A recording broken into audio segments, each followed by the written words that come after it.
Доброго дня, колеги. Всіх вітаю в нашій студії. Сьогоднішній день у нас присвячений черговому заходу, присвячений тому, щоб зняти короткометражний навчально-методичний фільм для майбутніх поколінь. Стартуємо для того, щоб втілити в життя аналіз вжитих заходів, одну із основних тем на сьогоднішній день. Козаки, зібрались ми сьогодні в новому такому форматі. Скажімо так, для нас це все буде нове, для вас це вперше. Раніше ми проводили підведення підсумків після практичних заходів, після ліквідації надзвичайних ситуацій, але сьогодні ми проведемо нове для всіх нас, і це називається аналіз вжитих заходів. Спочатку ми визначимось тим, що в нас було заплановано на чергову добу під час заступання. А визначено у нас було і заплановано те, що пожежно-рятувальний підрозділ оперативні розрахунки нашого чергового караулу заступили на чергування, чергували, і це чергування пройшло без виїзду. Але на сьогоднішній день, на жаль, цього не вдалося. Всі плани в нас були зруйновані нашим ворогом, і ми мали оперативний виїзд на ліквідацію надзвичайної ситуації, пов'язаної з ракетним ударом по багатоповерхівці в нашому місті. Зрозуміло на сьогоднішній день, яка в нас ціль цього заходу і що це буде, як ми це будемо підводити і проводити цей захід. Так. Тепер нам потрібно визначити насправді, що трапилось. В 21:42 сталося черговий ракетний удар по місту, і ракети потрапили в дев'ятиповерховий житловий будинок. В будинку на той час перебували люди. Вибух спричинив загибель деяких мешканців цього будинку і дуже багато поранених мешканців. Також виникла пожежа на 4-му поверсі. Вибухом обвалилась сходова клітина в даному дев'ятиповерхівці на східній стороні будинку. Була ще одна сходова клітина з іншого боку будівлі на західній стороні будинку, яка не постраждала. Тобто є можливість нас по цій сходовій клітині проводити евакуацію населення, мешканців цього будинку. Внаслідок вибуху пошкоджень зазнали всі інженерні комунікації, тобто ми маємо пошкодження всіх газопроводів, електропостачання та водопостачання на даний будинок. На дану подію пожежно-рятувальні підрозділи по першому виклику зреагували миттєво. Зокрема, наш караул черговий виїхав в повному складі до місця ліквідації надзвичайної ситуації і приступили та розпочали евакуацію та рятування людей в дев'ятиповерховій будівлі. Вони також організували сортування постраждалих з подальшим передачею екстреній медичній допомозі, проводили евакуації, пожежно-рятувальні підрозділи з іншого відділення намагалися підтягнутися і проводити евакуацію з сходової клітини, щоб евакувати людей, але не змогли, тому що ми знаємо, що вона була зруйнована в результаті вибуху. Один пожежний отримав поранення, коли намагався піднятися по пошкодженій сходовій клітинці, де було дуже велике задимлення, і він не побачив, що відсутня сходова клітина в одному із під'їздів. Евакуацію провели людей з будівлі і почали гасити пожежу на 4-му поверсі. От така була ситуація, таке оперативне завдання і наші дії нашого особового складу оперативних розрахунків. Чи всім зрозуміло задачу цієї нашої команди? Так, все було так. Все зрозуміло, але дозвольте доповнити. Да, будь ласка, Саш. Все таки було, але дещо сталося. Я коли допомагав бабусі вибрати з будівлі, один з пожежних з іншого відділення гукнув мене і сказав, що треба допомогти йому на сходах зі східної сторони. Я відповів, що не можу, оскільки отримав завдання саме тут виконувати дії по евакуації людей. Він щось крикнув мені, але я не почув. І пізніше я бачив, що його забирає швидка. Мені здається, він постраждав саме на зруйнованій сходовій клітці. Саш, це дуже важлива інформація. Про це я не знав, не бачив цієї ситуації. Ну, я думаю, що саме тому ми проводимо аналіз вжитих заходів з метою зібрання цієї інформації для того, щоб провести аналіз вжитих заходів, щоб почути точку зору кожного члена нашої команди і всіх учасників цієї ліквідації.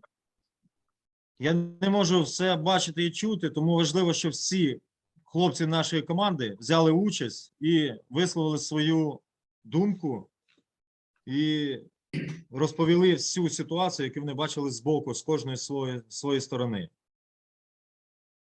Дякую. Отже, після того, як Сашко вдалося уникнути викрадення, тобто в нього було залучення сил і засобів нашого підрозділу до сусіднього, ми продовжили проводити гасіння пожежі на 4-му поверсі. Мені здається, що все йшло досить добре, згідно з алгоритму дій наших. Хоча я помітив, що тобі, Володимире, було складно носити пожежне аварійне рятувальне обладнання по сходовим склітинам, піднімати його вверх по сходам. Це правда чи ні? Командире, мені прикро це визнавати, але дійсно так. Вчора ввечері вдома я ганявся за собакою і вдарився ногою об штангу. Здається, я зламав палець. Чесно кажучи, щоб не виходити на роботу, ситуація була не настільки критичною, але біль був достатньо сильним. Тому, враховуючи вагу рукава, мені було важкувато. Але я впорався. Добре, ми до цього питання ще повернемося. Володимир, я дякую, що ви витримали це навантаження і незважаючи на те, що вам було боляче, але все ви витерпіли і зробили всі зусилля направлені на те, щоб врятувати людей. Але в нас є друга прикра подія, яка сталася 22:12. Ракета впала біля будівлі, де ми проводили ліквідацію, гасіння пожеж і рятування людей. Від цього вибуху вилетіли вікна в сусідніх будівлях. Також було нанесено незначні руйнування і виникло декілька осередків пожежі на автомобільному транспорті, який був припаркований біля будівель. Поранено одного із пожежно-рятувальників, задіяних у гасіння пожежі сусідніх підрозділів. Його колеги по відділенню оперативних розрахунків надали домедичну допомогу та передали працівникам екстреної медичної допомоги з подальшою госпіталізацією. Щоб зупинити кровотечу, однак медична допомога постраждалим пожежним сповільнилась в зв'язку з тим, що був сповільнений рух, затори на дорогах. Тому до прибуття медичних працівників це всі завдання виконували наші колеги, пожежні рятувальники, надавали цю всю допомогу і також паралельно займалися наданням домедичної допомоги постраждалому населенню. Отака ситуація була у нас на місці ліквідації. Саша, будь ласка. Дозвольте ще доповнити. Я майже впевнений, що чув, що хтось з іншого підрозділу, який перебував на місці події, передав по радіозв'язку фізичну адресу будівлі. І раніше це була стандартна процедура, але мені здається, що тепер це забороняється, оскільки ворог може прослуховувати наші радіочастоти. Саш, я тебе почув, це 100%. Я згоден з цією ситуацією і, напевно, що це навіть не забороняється. Це є, напевно, що такою сталою догмою для того, щоб забезпечити безпеку особового складу повторними обстрілами, артилерійськими обстрілами, ракетними обстрілами. Цього в радіоефірі не повинно звучати. Це повинні ми врахувати на майбутній виїзд, не називати адресу і місце розташування, де ми працюємо і ліквідовуємо ворожі обстріли. Трохи дивно, що я це пропустив, не чув цього в ефірі. Правда, у мене виникла проблема з моїм дихальним апаратом під час цього радіоефіру, тому я був зайнятий усуненням цієї неполадки. Тому така ситуація. В 22:20 на місці події прибули ще 2 підрозділи на допомогу нашим основним силам, які були першочергові.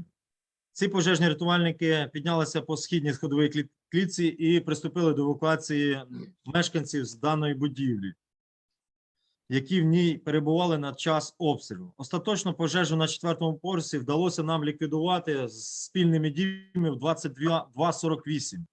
Підрозділи, які вже прибули на місце ліквідації загорання, проводили гасіння пожежі автомобілів, які були припарковані біля будівлі, внаслідок другого ракетного удару. Нам дозволено повернутися в частину в 23:26. Це те, що сталося насправді. Тобто реально ми бачимо цю ситуацію і обговорили те, що дійсно було по факту на місці ракетного удару. Наступні 2 речі, які ми розглянули, є найціннішими. Що пройшло добре цього разу і що ми можемо зробити краще наступного разу. З урахуванням всієї інформації, яка в нас була, і всіх оперативно-тактичних дій. Наступного разу ми повинні врахувати це все на те, щоб не допустити недоліків і покращити свої професійні якості і направлені на захист населення і професійні дії нашого особового складу. Це зрозуміло? Так, Зрозуміло. Добре. Дозволь- То хто може сказати, що пройшло добре? Дозвольте Да, будь спробувати. ласка, Саш. Да, Саш. Я думаю, що я все ж таки правильно зробив, що не пішов за тим іншим пожежним на східну сходову клітину. Якби я цього не зробив, можливо, постраждав би не тільки він, а і також і я постраждав би. Саш, дійсно правильно ти зробив, це правильні дії, тому що на сьогоднішній день відповідальність за тебе несе командир твого безпосередньо оперативного розвитку, безпосередньо я. Я повинен знати, де мій особовий склад знаходиться, розташований на місці ліквідації цієї жахливої аварії, навіть не аварії, це ракетного обстрілу, катастрофи для цивільного населення. Я думаю, ви всі знаєте, що важливо дотримуватись вертикалі підпорядкування, але це гарна ілюстрація того, чому так. Це все сталося. Якби ти пішов, ну, я говорю до того, що якби ти пішов, тобто ми розглядаємо той варіант, якби ви відлучилися і цього я не знав би. Ти міг просто бути таким же самим постраждалим і прийшлось би витрачати час, з'ясування обставин, де ти подівся, чого трапилось, і відволікати основні сили наші на пошук тебе, для того, щоб в цей час проводити рятування людей. Добре, ще які думки є з цього приводу? Дозвольте, командире. Да, будь ласка, Володимир. Ну, на мою думку, ми досить непогано впоралися і з гасінням пожежі. Все пройшло дійсно так, як нас навчають. Відчувається, що наші тренування і спільні відпрацювання дійсно дають свій результат. Навіть не пригадую з кількох, але із будівлі ми евакуювали велику кількість людей. Володимире, це доцільна ремарка. Іноді ми сприймаємо як належне, коли все йде за планом. Але те, що ти сказав, підтверджує, що ми досягли поставлених цілей. Врятували мешканців даного будинку, ліквідували пожежу і повернулись з виконаного завдання, цілі неушкоджені до підрозділу. У кого є ще щось сказати? Да, у мене є, дозволь. Так, будь ласка. Василіч, дивись. Наше відділення, я впевнений, дотримувалося радіотиші, тому що я жодного коментаря в радіоефір не чув. Взагалі так і має бути. Мені здається, що хтось все ж таки передав в радіоефір місце розташування або координати будівлі для підрозділів, які прямують. Хоча так не має бути, ми повинні дотримуватись радіотиші. І я вважаю, що принаймні для нашого підрозділу ми повинні залишити ефір мовчання і не передавати жодної інформації щодо розташування будівель або споруд. Андрій, я дякую за інформацію. Повністю цілком погоджуюсь з цією інформацією. Просто подивіться, що сталося через те, що хтось не дотримався правил. Правила, вони є для всіх єдині і написані не нами, а писані всі із практики для того, щоб зберегти особовий склад. Враховуючи на сьогоднішній день бойові дії на території нашої держави, це дуже слушно, щоб дотримуватися цих правил і ввести нові правила, що під час артилерійських обстрілів, ракетних ударів не виходити в ефір і не називати тим паче адресу, де ми проводимо аварійно-рятувальні роботи, щоб зберегти особовий склад і не піддаватися повторним ракетним ударам та артилерійським обстрілам. Ще які в кого є думки, колеги? Немає. Чудово. Тепер ми переходимо до частини, де нам потрібно визначити, що ми можемо зробити краще наступного разу. Тобто, врахувати все те, що ми обговорили, і наступного оперативного виїзду, покращити свою роботу, зменшити час ліквідації надзвичайної ситуації, тобто професійні всі свої дії повинні йти тільки на покращення. Хто що може ще сказати? Да, Володимир, будь ласка. Ну, мені дійсно слід було повідомити, що у мене травмована нога. Погано, що ви дізналися про це під час операції, і маємо бути чесними один перед одним щодо нашого фізичного стану. Тому що наше життя залежить один від одного і від того, як ефективно ми працюємо. Я прошу вибачення у вас за те, що не сказав. В принципі, якось по-дурному вийшло, але я зробив ще гірше, промовчавши. Чудовий коментар, Володимире. Ми вдячні за те, що ти дійсно на даний час признаєш те, що так сталося, але вини в цьому нема. Но ми знаємо, що ми перед заступанням на чергування повинні бути один перед одним чесним і знати всі свої можливості, знати можливості кожного із наших членів нашої команди, фізичні можливості, все, і навіть моральні, враховуючи всі наші якості і можливості.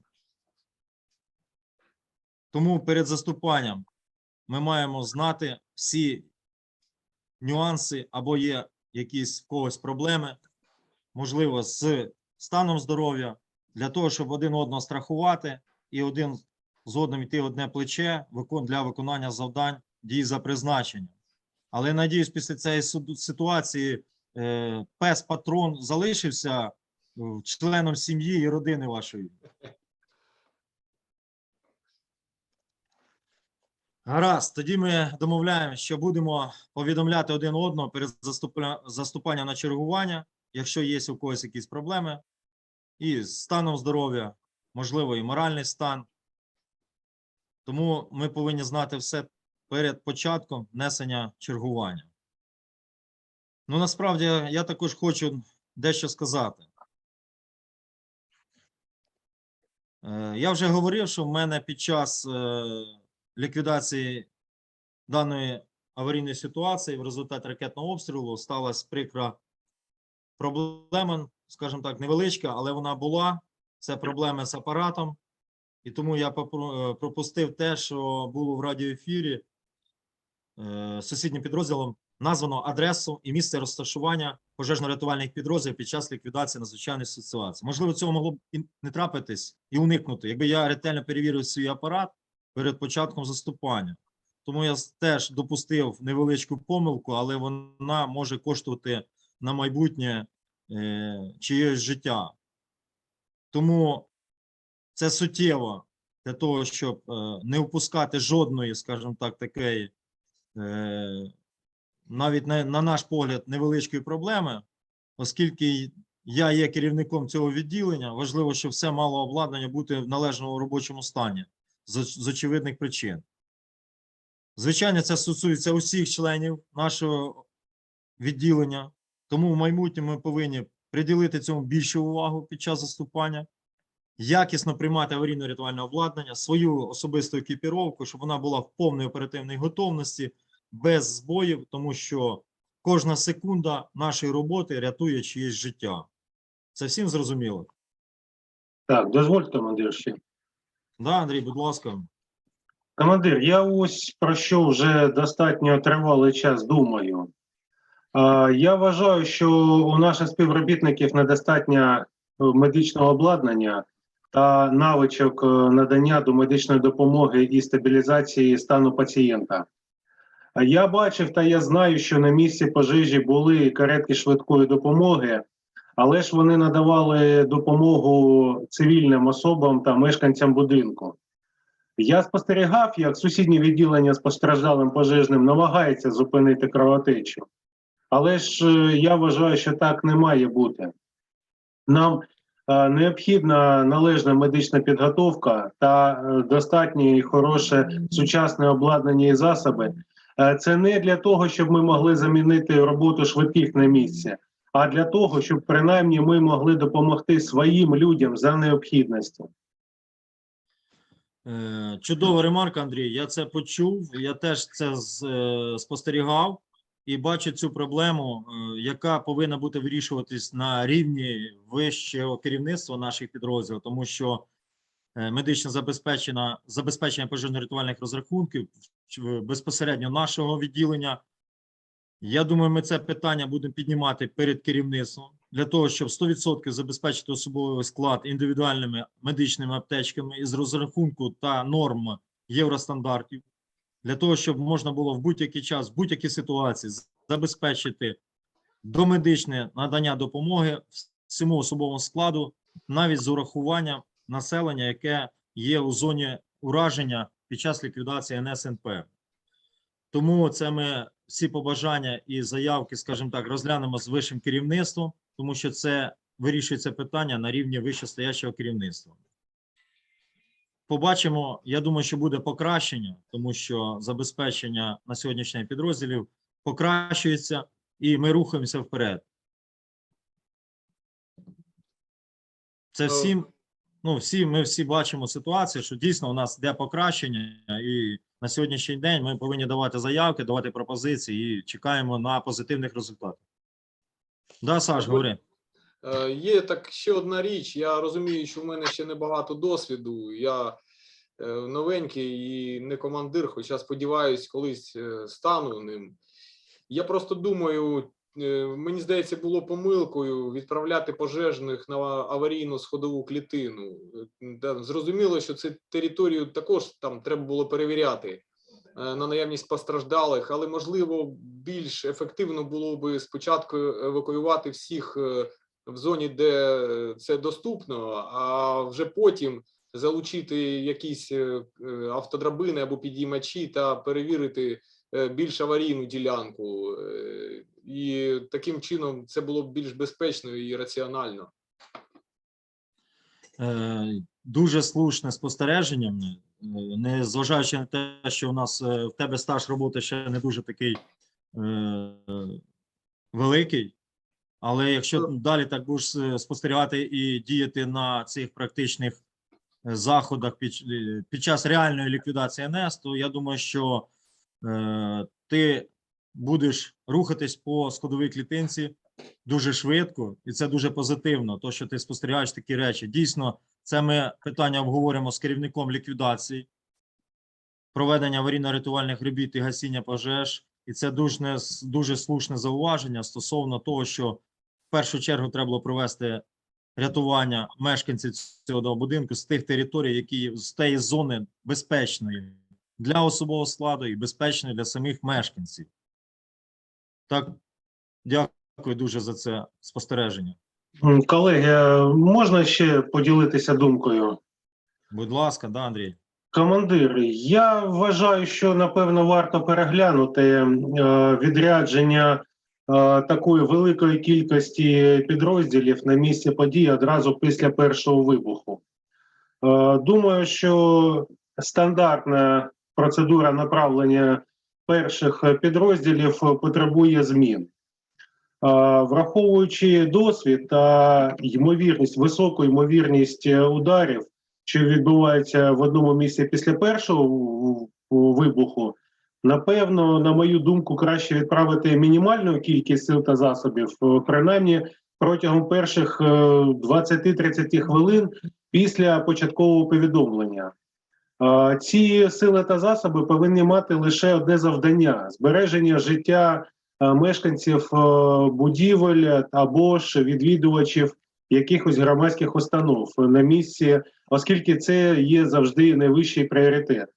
А от інші сили та засоби, які будуть прибувати пізніше, будуть вже відповідатимуть за гасіння пожежі або проведення якихось інших рятувальних робіт, залежно від потреби. На мою думку, така процедура допоможе мінімізувати як травматизм серед особового складу, так і потенційне пошкодження рятувальної техніки.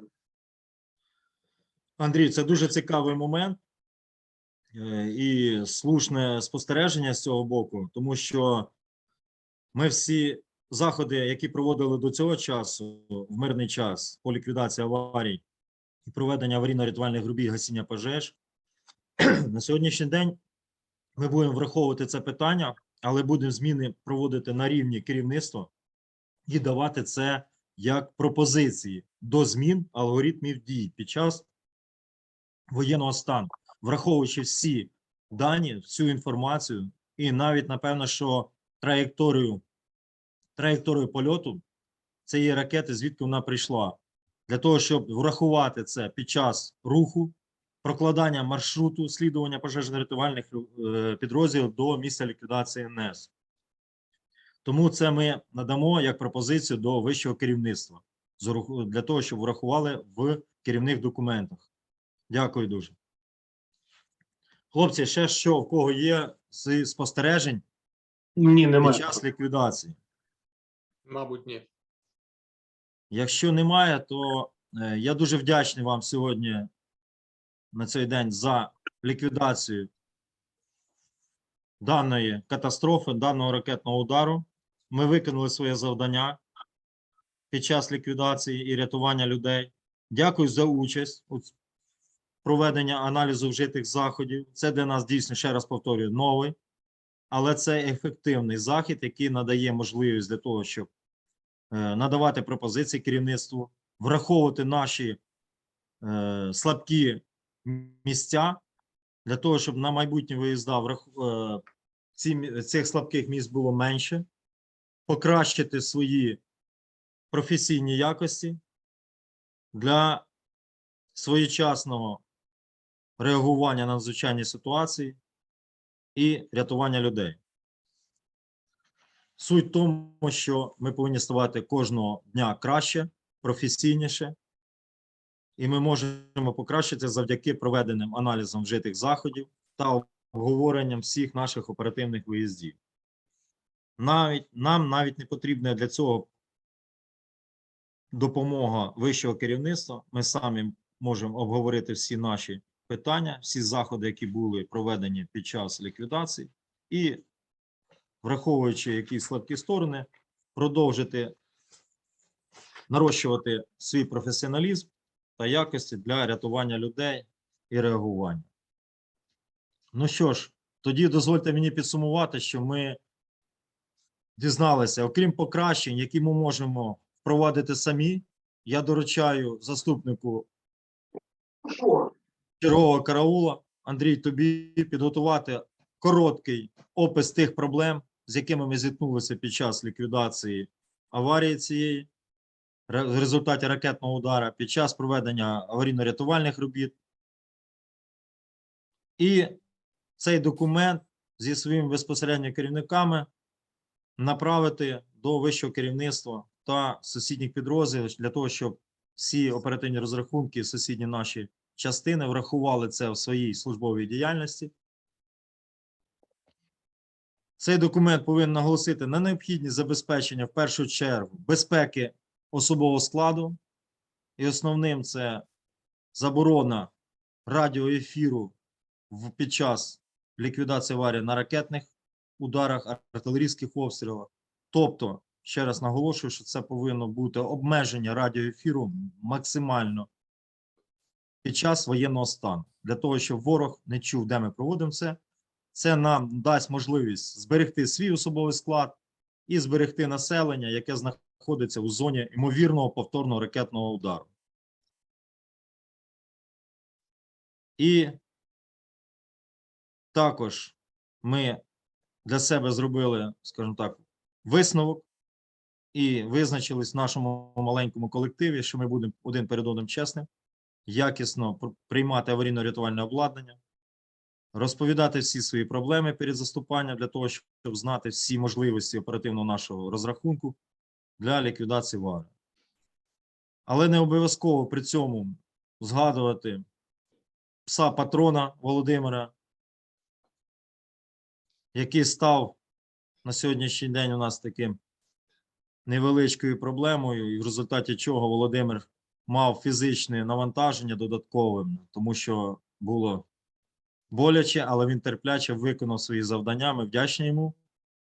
І на майбутнє бути обережними під час виконання вправ в спортзалі. Дякую всім за увагу. Дуже приємно працювати з вами. Далі будемо нарощувати свою професійну діяльність. Дякую.